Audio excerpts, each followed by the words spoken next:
اور آقا دو جہان صلی اللہ علیہ وآلہ وسلم آپ نے ایک دفعہ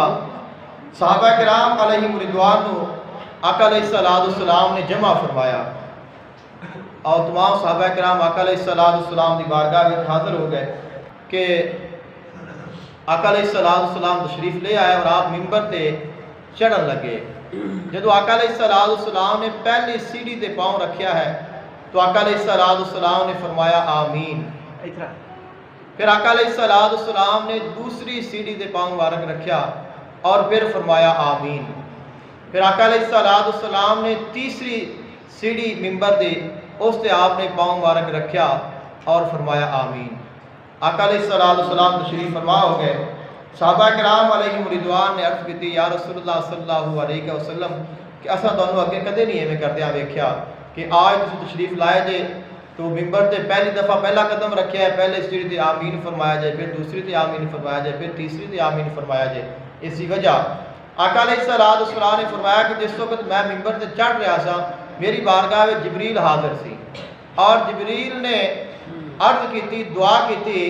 کہ دور ہو جائے وہ شخص کہ جس بندے نے ماہ رمضان المبارک نو پایا اور پھر مغفرت حاصل نہ کی تھی، کہ ماہ رمضان اللہ تعالیٰ نے اس نو زندگی میں عطا فرمایا اور پھر اس نے مغفرت حاصل نہ کی تھی، فرمایا کہ وہ دور ہو جائے۔ اے جبریل نے دعا کی تھی، آقا علیہ السلام نے فرمایا کہ آمین۔ اس واسطے فرمایا گیا کہ ماہ رمضان مبارک دی ہر رات نو اللہ تعالیٰ ہزاروں لوگاں دی مغفرت فرماندا ہے، ہر رات کو اللہ تعالیٰ مغفرت فرماندا ہے۔ اور اللہ تعالیٰ فرمایا کہ اس ماہ رمضان مبارک دی راتاں نو کوئی بندہ اس دی رحمت تو اس دی برکات تو محروم نہیں رہندا سوائے اس شخص تو کہ جڑا ہوے ہی محروم، کہ جس تقدیر وچ محروم لکھیا گیا ہے۔ اس کے علاوہ ہر بندے نو ماہ رمضان مبارک دے کول رحمتاں نصیب ہو جاندیاں نے۔ اور آقا علیہ السلام نے فرمایا کہ جس وقت میں دوسری سیڑھی تے قدم مبارک رکھیا ہے اس وقت جبریل نے عرض کی تھی کہ دور ہو جائے وہ شخص کہ جس دے سامنے تہاڈا نام لیا جاوے اور تہاڈے تے درود نہ پڑھے۔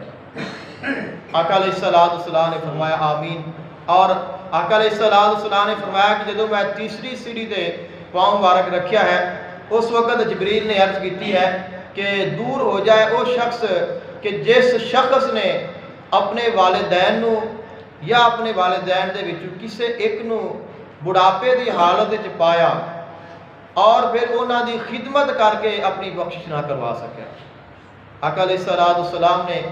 ماہ رمضان مبارک دی عظمت اور شان نو بیان فرماندے ہویا آقا علیہ السلام نے فرمایا کہ اللہ تعالیٰ جس وقت ماہ رمضان مبارک آندا ہے، یکم رمضان مبارک آندی ہے تو اللہ تعالیٰ اپنے بندیاں تے زمین والیاں تے نظر رحمت فرماندا ہے۔ اور اللہ تعالیٰ جس وقت جس بندے تے جندے تے ایک واری اللہ تعالیٰ دی نظر رحمت ہو جائے پھر اللہ تعالیٰ اس کو کدے عذاب نہیں دیتا۔ یہ اللہ تعالیٰ دی نظر رحمت دا کمال ہے۔ اس واسطے دعا کیتا کرو کہ ایک دفعہ ہی اللہ تعالیٰ دی ساڈے تے رحمت ہو جائے، اور جس سے اللہ تعالیٰ دی رحمت ہو جائے پھر اس دی رحمت تو دور نہیں جاتا۔ یعنی کہ آج رحمت ہوئی ہے تو کل پھر کہ آج ایک بندہ نہاتا ہے، اس نے اپنا غسل کیتا ہے، کپڑے صاف پہنے نے، صاف ستھرا ہو کے آج بیٹھا ہے اور کل وہ پھر جا کے وہ ٹوئے میں چھال مارے گا، ایسا تو نہیں ہو سکتا۔ جڑا انسان عقل ماندا ہے، شعور رکھتا ہے اور اس کو کوئی بندہ کوئی ہے اس کو پکڑے، اس کو اچھا لباس دے، پہناوے، غسل دلائے، خوشبو لگائے، اس کی خوبصورت شکل صورت بن جائے اور سج سور کے بیٹھا ہوئے اور کل وہ پھر جا کے گندے نالے میں چھال مار دے، ایسا ہو سکتا ہے؟ اس واسطے کہ اللہ تعالیٰ دی رحمت ایک دفعہ ہو جائے صحیح پھر بندہ کدے شیطان دے آکھے نہیں لگتا۔ اس واسطے تو اللہ تعالیٰ دی بارگاہ میں جدو شیطان نکالا گیا سی تو انہیں اسی وقت یہ کیا سی کہ اللہ پاک کہا کہ میں نہ ساریاں نو گمراہ کراں گا، لَأُغْوِيَنَّهُمْ أَجْمَعِينَ إِلَّا عِبَادَكَ مِنْهُمُ الْمُخْلَصِينَ، مگر جڑے تیرے خالص بندے ہون گے انہاں دا میں کچھ نہیں بگاڑ سکاں گا۔ کہ اسی اپنے مالک دے خاص بن جائیے، جس وقت اسی خالص ہو گئے پھر نہ ساڈا شیطان کچھ بگاڑ سکتا ہے، نہ سانو کوئی جو